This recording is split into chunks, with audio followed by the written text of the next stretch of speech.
Hello everyone, welcome to living bits. मेरा नाम है सौरभ कुमार शर्मा। हम स्टार्ट करने जा रहे हैं अपना सेट्स का second topic, operation on sets. अगर आपने हमारा प्रीवियस वीडियो नहीं देखा है तो नीचे लिंक डिस्क्रिप्शन में मैंने दिया है, आप जाके उसे देख सकते हैं। हमारा introduction to discrete mathematics and पहला पार्ट सेट थ्योरी का। ठीक है, चलिए स्टार्ट करते हैं अपना ऑपरेशंस ऑफ सेट। ठीक है, चलिए ऑपरेशंस ऑफ सेट में आते हैं हमारे union of sets. Union of sets A and B, कोई दो सेट हैं ए एंड बी, जो कि डिनोट किए जाते हैं कैसे?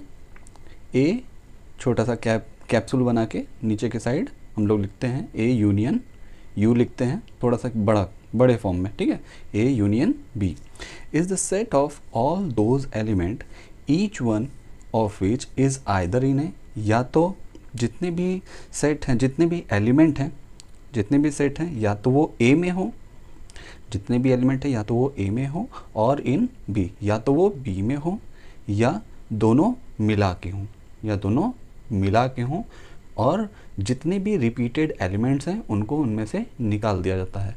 तो जो हमारे पास एलिमेंट्स बचते हैं उनको हम लोग कहते हैं union of two sets. For example उनको कैसे शो करेंगे हम लोग? A union B, A union B. ठीक है, ए यूनियन बी ऐसे बोलते हैं इसे हम, इक्वल्स टू, ये क्या लिखा हुआ है? सेट बिल्डर फॉर्म में लिखा हुआ है X colon X belongs to A. X एक ऐसा एलिमेंट है जो कि बिलोंग करता है ए से, या एक्स ऐसा एलिमेंट है जो बिलोंग करता है बी से, या तो दोनों में से किसी को भी बिलोंग कर सकता है, या तो ए से भी कर सकता है, या तो बी से भी कर सकता है, या दोनों से कर सकता है। ठीक है, तो हम ऐसे भी लिख सकते हैं कि x बिलोंग करता है a यूनियन b से, a यूनियन b से, मतलब कि x दोनों से बिलोंग करता है। तो इससे मैं ये निकाल सकता हूँ कि x या तो a का एलिमेंट है या तो x b का एलिमेंट है। अगर एलिमेंट को इस तरीके से लिखा गया है x belongs to a union b, तो मैं ये बोल सकता हूँ या तो x a का एलिमेंट होगा और नहीं तो x b का एलिमेंट होगा। सो उसी तरीके से अगर x दो ए यूनियन बी का एलिमेंट नहीं है, अगर x, ये देखिए नॉट बिलोंग्स टू का साइन है यहाँ पे, एप्सिलॉन के ऊपर मैंने स्लैश कर दिया है, x not belongs to A union B, तो मैं ये भी कह सकता हूँ या तो x a का एलिमेंट भी नहीं है एंड x b का भी एलिमेंट नहीं है। ठीक है, x b का भी एलिमेंट नहीं है। अगर होता तो वो इन दोनों में बिलोंग करता, यानी कि a यूनियन b में बिलोंग करता, बट x जो एलिमेंट है a यूनियन b में बिलोंग नहीं कर रहा है। तो मैं ये निकाल सकता हूँ, यहाँ से इन्फ्रेंस लगा सकता हूँ कि x जो एलिमेंट है ना ही a में बिलोंग करता है और ना ही b में बिलोंग करता है। चलिए अब इसके ऊपर हम दो एग्जाम्पल देखते हैं। क्या है? एक रोस्टर फॉर्म में एग्जाम्पल है और एक सेट बिल्डर फॉर्म में एग्जाम्पल है। तो कैसे है? इफ़ a इक्वल्स टू, एक सेट है जो कि रोस्टर फॉर्म में है 1 2 3 4 एंड b इक्वल्स टू 2 4 6 8। अब देखिए दो सेट्स दिए हुए हैं, ठीक है, और दोनों में 4 4 एलिमेंट है। इन दोनों का क्या करेंगे हम लोग? यूनियन करेंगे। यूनियन का क्या करना है, कहने का क्या मतलब है कि दोनों एलिमेंट्स को एक साथ ले लेंगे, दोनों सेट्स के एलिमेंट को एक साथ एक सेट में लिखेंगे, और अगर कोई एलिमेंट रिपीट हो रहा है तो रिपीटेड एलिमेंट्स को हटा देंगे। ठीक है, तो आप देखिए 1 1, ठीक है, 1 लिख लिया मैंने यहाँ पे। 2, देखिए 2 यहाँ भी, यहाँ दोनों में आ रहा है 2, देखिए यहाँ भी आ रहा है 2 और यहाँ भी आ रहा है। तो हम क्या करेंगे? सिर्फ एक बार 2 लिख लेंगे। ठीक है, जो रिपीटेड है उसको हटा देंगे। 3, यहाँ कोई 3 नहीं है, कोई बात नहीं, हम 3 भी ले लेंगे। 4 भी ले लेंगे। ठीक है, अब देखिए यहाँ पे 6 है, सिर्फ 6 ले लेंगे। 8 है, 8 ले लेंगे। कहने का मतलब यहाँ पे बहुत सिंपल सा है कि जितने भी एलिमेंट्स हैं सबको कंबाइन करके एक जगह लिख देंगे, और जो भी एलिमेंट्स रिपीट हो रहे हैं उनको सिर्फ एक बार लिखेंगे। ठीक है, चलिए अब उससे वैसा ही एक सेट बिल्डर फॉर्म का ले लेते हैं हम। सेट बिल्डर फॉर्म में क्या है? x colon x is a negative integer, positive integer. Positive integer को हम लोग z स्लैश प्लस से भी डिनोट करते हैं, z स्लैश प्लस से भी डिनोट करते हैं। ठीक है, और एक और सेट है आपके पास b equals to x such that x is a negative integer. Negative integer को z के पावर माइनस से भी नेगेटिव इंटीजर को हम लोग शो करते हैं या डिनोट करते हैं। तो अगर मैं इन दोनों का क्या निकालूं? यूनियन, तो कैसे लिखूंगा? a union b x such that x belongs to z। x such that, क्यों z क्यों लिखूंगा भाई? नेगेटिव इंटीजर को अगर मैं मिला दूं, पॉजिटिव इंटीजर को मैं एक जगह मिला दूं, तो क्या हो गया? वो पूरा का पूरा तो इंटीजर लाइन ही बन गई, ठीक है। लेकिन लेकिन लेकिन देखिए, positive integer negative integer zero नहीं है यहाँ पे ज़ीरो नहीं है, तो मुझे ये डिनोट करना पड़ेगा कि x सच दैट x एक ऐसा एलिमेंट है जो कि इंटीजर तो है, लेकिन उस जो यूनियन का जो a और b का जो सेट बन रहा है उसके अंदर x की वैल्यू ज़ीरो नहीं होगी, ठीक है। चलिए अब इसी के साथ चलते हैं हम लोग इंटरसेक्शन पे। Intersection of a set, intersection of a set किसे कहते हैं? Intersection of a set of two, intersection of two sets, यहाँ सेट्स होगा a and b denoted by a intersection b। Half capsule को ऊपर के साइड लिख दीजिए, ऊपर करके, ठीक है, तो वो हो जाता है इंटरसेक्शन, ठीक है। u को उल्टा लिख दीजिए, ठीक है, थोड़ा सा बड़ा, ठीक। Intersection b is called is the set of all elements common to both A and B। यहाँ पे कहने का क्या मतलब है? आपके पास दो सेट है, एक सेट A है, एक सेट B है, दोनों में कुछ एलिमेंट होंगे। उन एलिमेंट्स में जो सेट के, फॉर एग्जांपल सेट A और सेट B, इनमें से जो एलिमेंट एक दूसरे के इक्वल होंगे वो आएंगे इंटरसेक्शन में, ठीक है। फॉर एग्जांपल जैसे कि एक सेट है A, इसमें क्या है? इसमें एक सेट है 1 2 3 4, यहाँ पे 4 एलिमेंट है, एक B है 2 4 6। आप देखिए यहाँ पे 2 है, यहाँ पे 2 है, सेट B में 2 है, सेट A में 4 है, सेट B में 4 है, यहाँ पे ये दोनों कॉमन है एलिमेंट, ये दोनों कॉमन एलिमेंट है, तो A इंटरसेक्शन B में क्या आएंगे? वो एलिमेंट्स आएंगे जो दोनों सेट में कॉमन हो, ठीक है, 2 4। चलिए अब एक और देख लेते हैं, एक सेट बिल्डर में देख लेते हैं।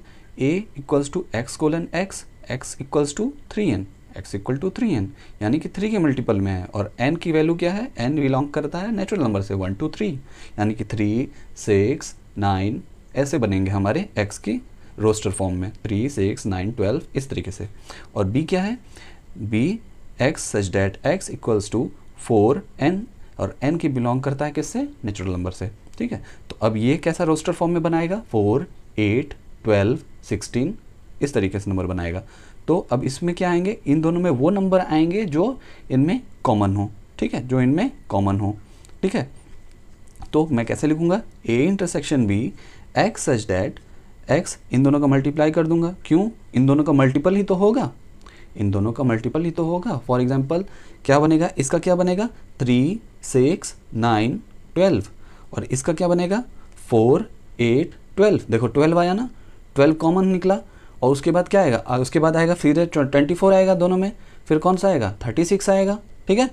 12 का मल्टीपल जो होगा 12 36 12 24 36, तो मैं इन दोनों का मल्टीप्लाई करके n लिख दूंगा, और n बिलोंग करेगा नेचुरल नंबर से, तो मैं यहाँ पे मेरा निकल जाएगा A यूनियन B, ठीक है। अब देखिए यहाँ पे एक एग्जांपल है कि A union B x such that x belong करता है हो A से और x बिलोंग करता हो B से, यानी कि अगर कोई यूनियन है, कोई एलिमेंट है जो कि A यूनियन B में बिलोंग कर, A इंटरसेक्शन B में बिलोंग करता है, ठीक है, A इंटरसेक्शन B में बिलोंग करता है, तो मैं ये कह सकता हूँ कि वो एलिमेंट A में भी बिलोंग करता होगा और वो एलिमेंट B में भी बिलोंग करता होगा, ठीक है। उसी तरीके से अगर कोई एलिमेंट X है जो कि बिलोंग नहीं करता है A इंटरसेक्शन B में, तो मैं ये भी निकाल सकता हूँ उससे कि वो एलिमेंट ना ही A में बिलोंग करता होगा और ना ही B में बिलोंग करता होगा, ठीक है। चलिए चलते हैं अब नेक्स्ट पेज पे।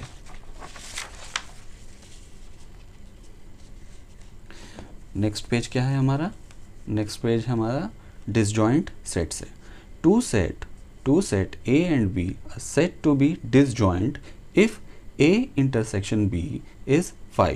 कहने का यहाँ पे ये मतलब है कि अगर कोई सेट A है, कोई सेट B है, अगर उन दोनों सेट्स में उन दोनों का अगर मैं इंटरसेक्शन निकालूं, यानी कि कॉमन एलिमेंट्स निकालने की कोशिश करूं, और अगर कोई कॉमन एलिमेंट्स दोनों में से निकल के ना आए, तो वैसे सेट्स को हमको क्या बोलते हैं, disjoint set. Okay, disjoint set. If A intersection B it not equals to phi, then A and B to be intersecting sets or overlapping sets। अगर ऐसा नहीं होता है, अगर A इंटरसेक्शन B phi नहीं आता है, तो वैसे सेट्स को हम लोग क्या बोलते हैं, इंटरसेक्टिंग सेट्स या ओवरलैपिंग सेट्स। ठीक है, अब यहाँ पे एक एग्जांपल देख लीजिए। क्या है example, if A equals to 1, 3, 5, 7, 9, ये एक सेट है। B 2, 4, 6, 8 एक है सेट C 2, 3, 5, 7, 11। ठीक है, अब मैं बोलता हूँ कि आप निकालिए A इंटरसेक्शन B। अब देखिए, अब सेट A में से और सेट B में से आप देखिए कोई चीज़ कॉमन एलिमेंट निकल रहे हैं। 1 है यहाँ पे, नहीं है। 3 है, नहीं है। 5 है, 5 B में है, नहीं है। 7 है, 7 भी नहीं है। 9 है, 9 नहीं है। 2 इसमें है, 2 जो B के एलिमेंट अब A में देख लीजिए। 2 क्या A में है, नहीं है। 4 है A में, नहीं है। 6 है, नहीं है। B है। 8 है, नहीं है।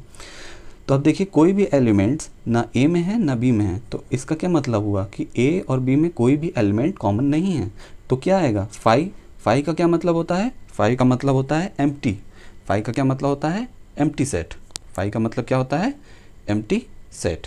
ठीक है, अच्छा अब देखते हैं इसी में B में देखते हैं। B में क्या है, B में है 2, 4, 6, 8, 2, 3, 5, 7, 11 दो सेट हैं। अब इनमें देखिए कौन कॉमन एलिमेंट्स हैं। देखिए 2 है इस B में, 2 है C में, ऑफ कोर्स 2 है। 4 है, 4 कहीं है, नहीं है। 6 है, नहीं है। 8 है, नहीं है। देख, ठीक है, तो यानी कि 2 को छोड़ के कोई भी कॉमन एलिमेंट नहीं है। 2 है तो 2 भी एक एलिमेंट है, 2 से भी एक सेट बन सकता है। ठीक है, यानी कि ये एम्प्टी सेट नहीं है, तो हम इसको क्या बोलेंगे, इंटरसेक्टिंग सेट या ओवरलैपिंग सेट। ठीक है, अब हमारी बारी आती है डिफरेंस सेट्स या डिफरेंस ऑफ सेट्स।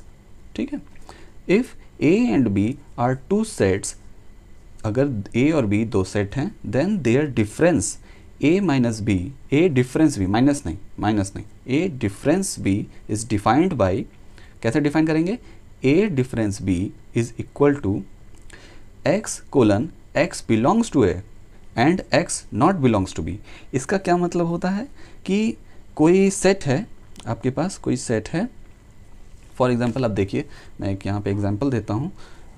मान लीजिए आपके पास एक सेट है 1, 2, 3, 4 और आपके पास एक सेट है B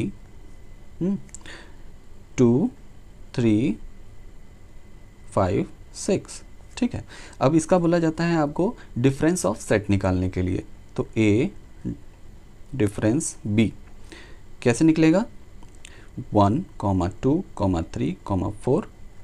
ओके, डिफरेंस 2, 3, 5, 6। ठीक है, अब ध्यान दीजिएगा एक चीज़, डिफरेंस कर रहे हैं हम। ठीक है, ध्यान दीजिएगा। देखिए यहाँ पे अब देखिए सेट A में कौन से ऐसे एलिमेंट हैं, ध्यान से, हाँ, सेट A में कौन से ऐसे एलिमेंट हैं जो B में प्रेजेंट हैं। देखिए कौन से हैं, 2 है, इसमें 2 है, 3 है, 3 है।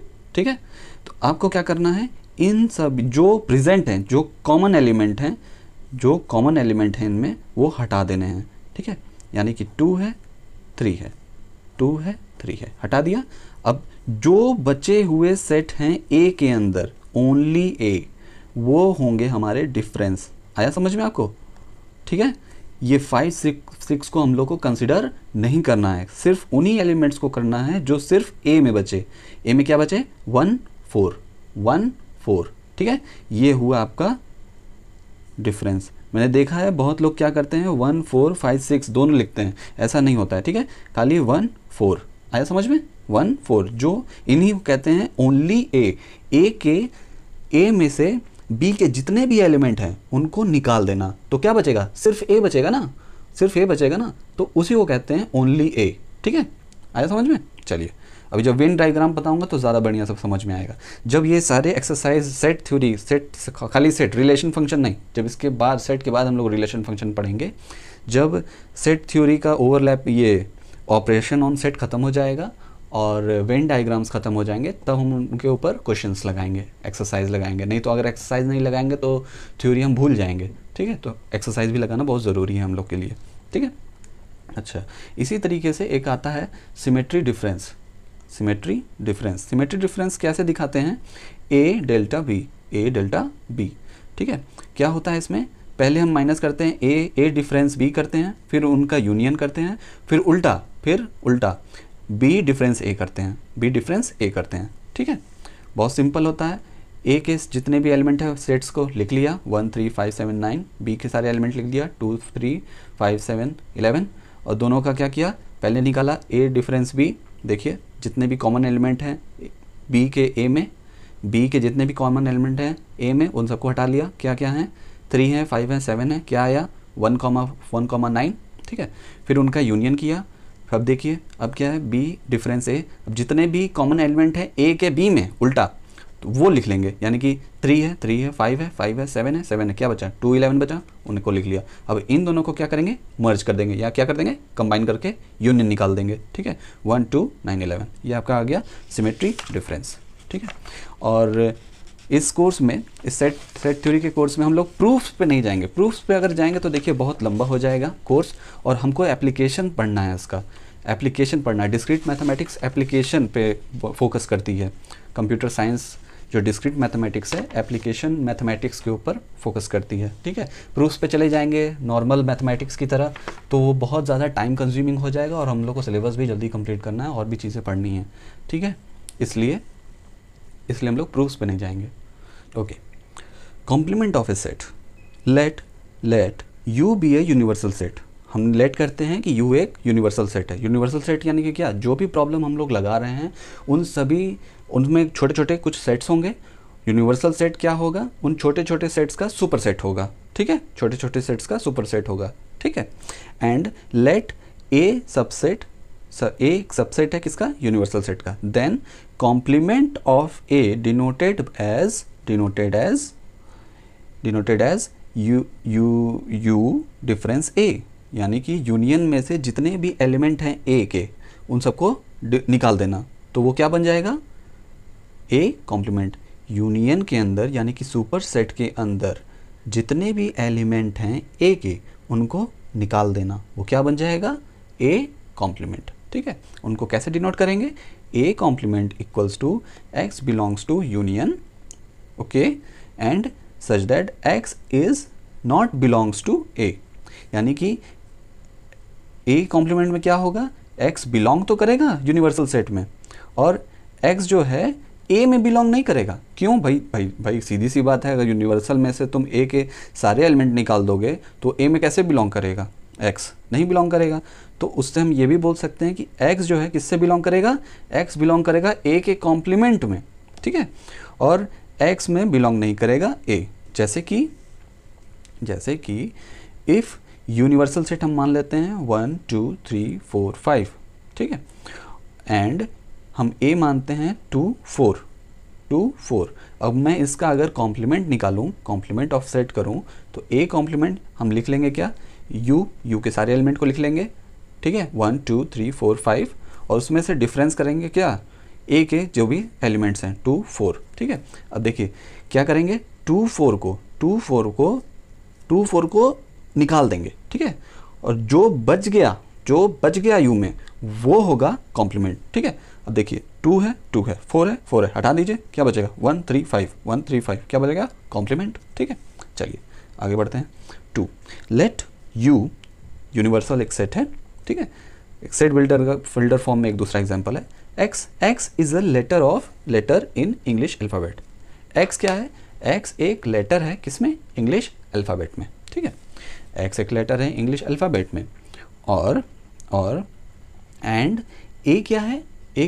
A X such that X is a vowel. एक सेट है जो कि हमें बता रहा है वो क्या है? वॉवेल है, ठीक है। अगर मैं इनका क्या करूं? इनमें निकालूं क्या? कॉम्प्लीमेंट।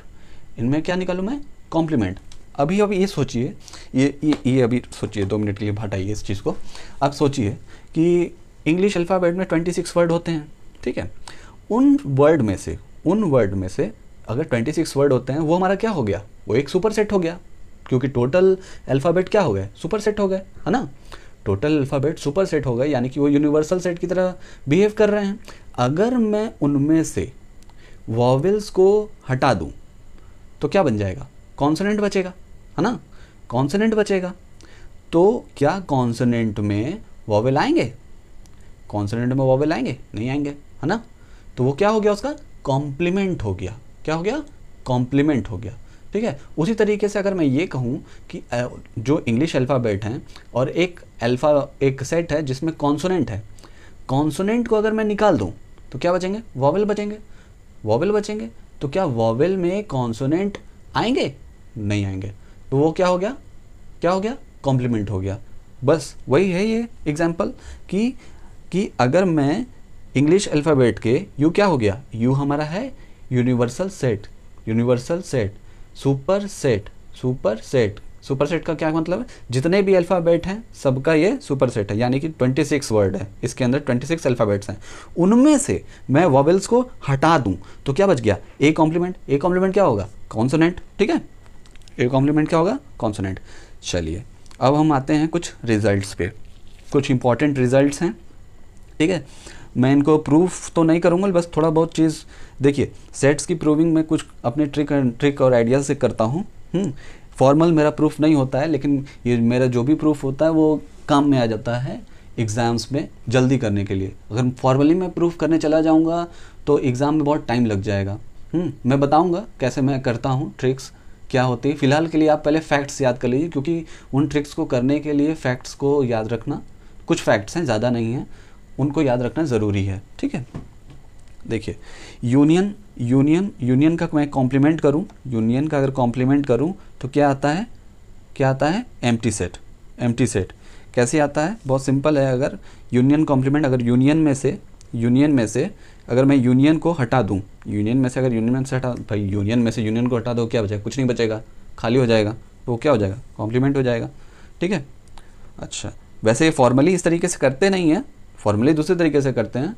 हाँ, अभी छोटे छोटे हैं तो मैं अभी जल्दी जल्दी बता दे रहा हूँ, आपको ये सब याद करना इंपॉर्टेंट है, ठीक है। आप लिख लीजिए, आपको ज़रूरी, ये डायरेक्ट पूछ दिए जाते हैं इस तरीके के क्वेश्चन एग्जाम्स में, तो आप ये याद कर लीजिए, ठीक है।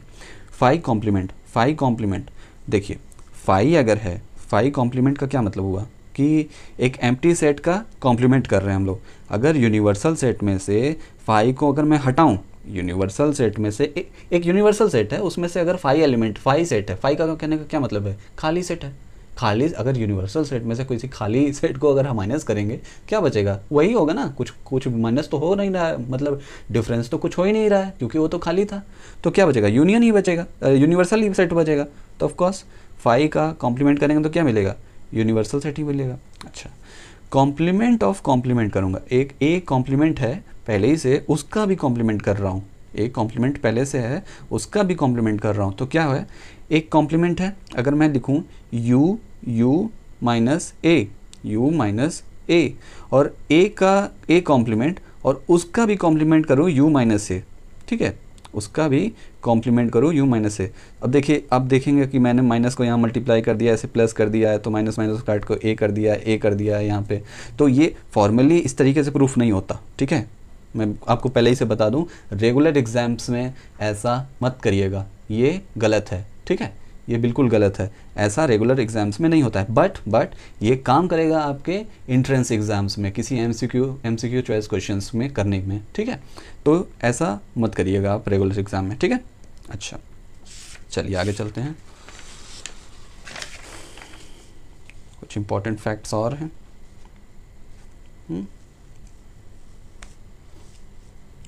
ठीक है, क्या है, 4 A union A intersection, A union A complement.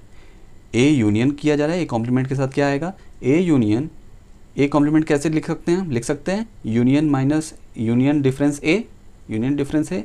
और देखिए मैंने यूनियन जहाँ पे होता है मैं वहाँ पे प्लस का इस्तेमाल करता हूँ, जहाँ पे यूनियन होता है मैं वहाँ प्लस का इस्तेमाल करता हूँ, जहाँ इंटरसेक्शन होता है वहाँ मल्टीप्लिकेशन का इस्तेमाल करता हूँ, ठीक है। और जहाँ सबसेट आते हैं, जहाँ पे कॉम्प्लीमेंट्स आते हैं, उनका भी कुछ इस्तेमाल करता हूँ, उनके भी कुछ होते हैं तरीके, मैं उनको बताऊँगा। पहले आपको ज़रूरत है कुछ फैक्ट्स को याद रखने की, ठीक है। अब ये सब करिएगा मत जैसे तो मैंने किया है, बिल्कुल मत करिएगा, रेगुलर एग्जाम में गड़बड़ हो जाएगा, ठीक है। अब ए पॉजिटिव में ए माइनस में मैंने हटा दिया, यूनियन आएगा, ठीक है। ये 100% करेक्ट है, आंसर करेक्ट है, मेथड करेक्ट नहीं है, ठीक है, ठीक है। ए यूनियन ए कॉम्प्लीमेंट क्या आएगा, यूनिवर्सल सेट आएगा, ठीक है। अच्छा, A intersection A complement, A intersection A complement क्या आएगा, फाई आएगा। क्यों? ऐसे भी आप बता सकते हैं नॉर्मली कि अगर मान लीजिए आपके पास एक ए सेट है, उसका आप क्या कर रहे हैं, इंटरसेक्शन कर रहे हैं उसके ए कॉम्प्लीमेंट से। ए कॉम्प्लीमेंट का क्या मतलब होता है, ए के जो भी एलिमेंट हैं ए कॉम्प्लीमेंट में नहीं होते हैं, और ए के जो भी एलिमेंट होते हैं ए कॉम्प्लीमेंट में नहीं होते हैं। अगर उन दोनों का इंटरसेक्शन करोगे तो सीधी सी बात है कोई एलिमेंट मैच ही नहीं खाएगा। क्यों? क्योंकि वो उसका कॉम्प्लीमेंट है। तो सिंपल सी बात है, उन दोनों का इंटरसेक्शन करोगे तो फाई आएगा, ऑब्वियस सी बात है। हाँ, तो आप ऐसे भी कर सकते हो, ऐसा भी कर सकते हो कि ए इंटरसेक्शन यू माइनस ए।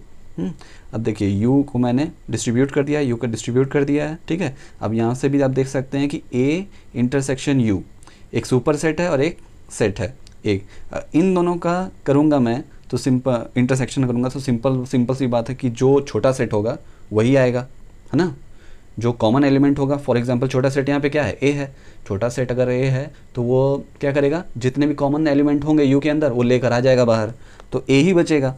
और यहाँ पे क्या है, ए यूनियन ए, सिंपल सी बात है, ए यूनियन ए करेंगे तो ए आएगा, और इन दोनों का डिफरेंस करेंगे तो ए से ए के सारे एलिमेंट हट जाएंगे, क्या आएगा, फाई आ जाएगा, ठीक है। तो इसका मतलब ये हुआ कि ए इंटरसेक्शन ए कॉम्प्लीमेंट क्या आएगा, क्या आएगा आपका फाई। चलिए कुछ इंपॉर्टेंट रिजल्ट्स हैं, कुछ लॉज हैं, आप देख लीजिए क्या क्या है। आइडम्पोटेंट लॉ किसे कहते हैं, अगर कोई ए सेट है उसका यूनियन किया जा रहा है ए के साथ तो वो क्या आएगा, ए ही आएगा, ठीक है। और यूनियन किया जाए तो ए ही आएगा, ठीक है। और ए इंटरसेक्शन ए किया जाए तो क्या आएगा, तो भी ए आएगा, ऑब्वियस सी बात है। जितने भी कॉमन एलिमेंट्स हैं वो हट जाएंगे, ए बच जाएगा, यहाँ पे कॉमन एलिमेंट्स आ जाएंगे तो ये आ जाएगा ए। अच्छा, सेकंड क्या है, identity laws, A union phi, obvious सी बात है। ए यूनियन फाई का क्या मतलब हुआ, ए में क्या कर रहे हो, कंबाइन कर रहे हो एक एम्प्टी सेट क्या होता है, खाली होता है, उसके साथ कंबाइन भी कर दोगे तो क्या हो जाएगा, ए ही होगा, कोई और तो होगा नहीं, है ना। सेकंड, ए इंटरसेक्शन यू करोगे तो सिंपल सी बात है कि जो सुपर सेट है और एक स्मॉलर सेट है, जो स्मॉलर सेट है उसके सारे कॉमन एलिमेंट्स होंगे यू में, हाँ यू में उसके एलिमेंट्स होंगे, वो उनको कॉमन एलिमेंट्स के साथ लेकर आ जाएगा। तो ए के सारे एलिमेंट जो यू में होंगे सभी आ जाएंगे, तो क्या बचेगा, ए ही बचेगा ना, तो ए ही होगा। अच्छा, कम्यूटेटिव लॉ क्या कहता है, बहुत सिंपल सा लॉ है, ए यूनियन बी है तो बी यूनियन ए भी लिख सकते हैं हम लोग, और ए इंटरसेक्शन बी है तो वो बराबर होगा बी इंटरसेक्शन ए के, ठीक है। बहुत ही सिंपल सा लॉ है, ठीक है, ओके। एसोसिएटिव लॉ क्या है, A union B bracket union C, A union B इसको पैरेंथेसिस में रख लिया गया है, ठीक है। उसके बाद क्या है, यूनियन सी, तो मैं ऐसे भी लिख सकता हूँ, मैं इसको ऐसे भी लिख सकता हूँ, ए यूनियन ब्रैकेट में बी यूनियन सी, ठीक है, B union C, okay. Associative law hold कर रहा है यूनियन में, ठीक है। अच्छा, अब देखिए अब क्या है हम लोग के पास, अब हम लोग को देखना है डिस्ट्रीब्यूटिव लॉ क्या कहता है कि distributive law A union B intersection C क्या होता है, इक्वल होता है, यहाँ पे इम्प्लाइज नहीं होगा, ये इक्वल होगा, ठीक है, इक्वल होगा, ठीक है। क्या कहता है कि A union B intersection A union C, यानी कि यू जो है डिस्ट्रीब्यूटिव है, बी जो है डिस्ट्रीब्यूटिव है इंटरसेक्शन पे। कैसे, ए पहले यूनियन कर रहा है बी से, फिर ए यूनियन किससे हो रहा है, सी से, ठीक है। और सेकंड क्या है, A intersection B union C. अब यहाँ पे भी क्या है कि जो इंटरसेक्शन करेगा पहले बी से, फिर बीच में यूनियन है, फिर ए इंटरसेक्शन करेगा सी से, यानी कि इंटरसेक्शन भी डिस्ट्रीब्यूटिव है यूनियन के ऊपर, ठीक है। यूनियन इन डिस्ट्रीब्यूटिव है इंटरसेक्शन पे, ओके, और इंटरसेक्शन डिस्ट्रीब्यूटिव है यूनियन पे, ठीक है। इस तरीके के लॉ क्या कहते हैं, डिस्ट्रीब्यूटिव लॉ, ठीक है। अच्छा, उसके बाद क्या आता है, उसके बाद हमारा आता है डिमॉर्गन्स लॉ। डिमॉर्गन्स लॉ क्या है, बहुत इंपॉर्टेंट लॉ है ये, ठीक है, बहुत इंपॉर्टेंट लॉ है, इससे डायरेक्ट क्वेश्चन आते हैं, ठीक है। बुलियन अलजेब्रा में भी बहुत ज़्यादा इंपॉर्टेंस इसका आएगा, और ट्रुथ प्रोपोजिशनल लॉजिक्स में भी इसका बहुत यूज़ होगा। क्या है, A union B whole complement क्या बता रहा है आपको, ये क्या देगा, ये भी इक्वल्स टू होगा A complement intersection B intersection. जब मैं इसका कॉम्प्लीमेंट हटाऊंगा तो क्या होगा, वो डिस्ट्रीब्यूट हो जाएगा ए में भी बी में भी, और जो यूनियन है वो कन्वर्ट हो जाएगा इंटरसेक्शन में, ठीक है। और ये क्या है, second A intersection B whole complement, ठीक है, होल कॉम्प्लीमेंट। ये क्या होगा, ये भी डिस्ट्रीब्यूट हो जाएगा दोनों के ऊपर, और ये जो इंटरसेक्शन बना हुआ है वो यूनियन में कन्वर्ट हो जाएगा, यानी कि A complement union B complement. बहुत इंपॉर्टेंट लॉ है, इसे याद रखिएगा, ठीक है। अच्छा, बहुत इंपॉर्टेंट लॉ है, इसे याद रखिएगा, ये भी हो गया। अच्छा, अब आते हैं कुछ इंपॉर्टेंट रिजल्ट्स पे, ठीक है। इससे डायरेक्ट एमसीक्यूज बनते हैं, डायरेक्ट क्वेश्चन बनते हैं, ठीक है। ये भी अच्छे से याद रखिएगा, ठीक है। मैं इन सबको प्रूफ करने नहीं जाऊंगा, बहुत लंबा हो जाएगा कोर्स इसका, ठीक है। तो क्या है, अगर आपके पास दो सेट दिए हुए हैं, ठीक है, अगर आपके पास दो सेट दिए हुए हैं तो इसका क्या मतलब होता है कि अगर पहला थ्योरम है ए इंटरसेक्शन बी सबसेट होता है ए का, ठीक है। ए इंटरसेक्शन बी सबसेट होता है ए का, और ए इंटरसेक्शन बी सबसेट होता है बी का, ठीक। सेकंड क्या है, ए डिफरेंस बराबर होता है ए यूनियन बी कॉम्प्लीमेंट के, ठीक है। थर्ड क्या है, A difference B union B बराबर किसके होता है, ए यूनियन बी के, ठीक। अच्छा, फोर्थ क्या है, A difference B intersection B बराबर है किसके, एम्प्टी सेट के, ओके। इसे इन फैक्ट्स को आप लोग लिख लीजिए, नोट डाउन कर लीजिए, बहुत इंपॉर्टेंट फैक्ट्स हैं, डायरेक्ट इससे एमसीक्यूज में आंसर मिलते हैं, ठीक है, बहुत इंपॉर्टेंट है। थ्योरम 2 क्या है, for any set A and B A subset B if and only if B complement subset A complement. इसका क्या मतलब है कि अगर ए सबसेट है बी का तो बी कॉम्प्लीमेंट सबसेट होगा ए कॉम्प्लीमेंट के, और वहीं अगर बी कॉम्प्लीमेंट सबसेट है ए कॉम्प्लीमेंट का, तो मैं ये भी कह सकता हूँ कि ए सबसेट होगा बी का, ठीक है। यानी कि if and only if condition लगा है, अगर ये होगा तो ये होगा, और अगर ये हुआ तो ये होगा। आया समझ में, देखिए इसका मतलब यही होता है, दोनों तरफ इंप्लाइज है ना, तो नेसेसरी और सफिशिएंट कंडीशन यहाँ पर है, अगर ये होगा तो ये होगा, और ये होगा तो ये होगा, ठीक है। अभी आप पढ़ेंगे ट्रुथ उसमें प्रीपोजिशनल लॉजिक में पढ़ेंगे इसका वो, ठीक है। अच्छा, सेकंड क्या है, A difference B equals to A, A difference B equals to A होता है। अच्छा, ठीक है, ओके। इम्प्लाइज यहाँ पे क्या है, इफ एंड ओनली इफ, ये ऐसा तभी होगा जब ए इंटरसेक्शन बी बराबर हो एम्प्टी सेट के। अच्छा, ये जो कंडीशन है ये तब ट्रू होगी जब ए इंटरसेक्शन बी क्या है, एम्प्टी हो, ठीक है। और अगर ए इंटरसेक्शन बी एम्प्टी है तो मैं ये कह सकता हूं कि a minus B equals to A होगा। यहां पे भी if and only if condition implies होती है, ठीक है। अच्छा, अब थर्ड पॉइंट क्या है, a union b equals to a intersection b।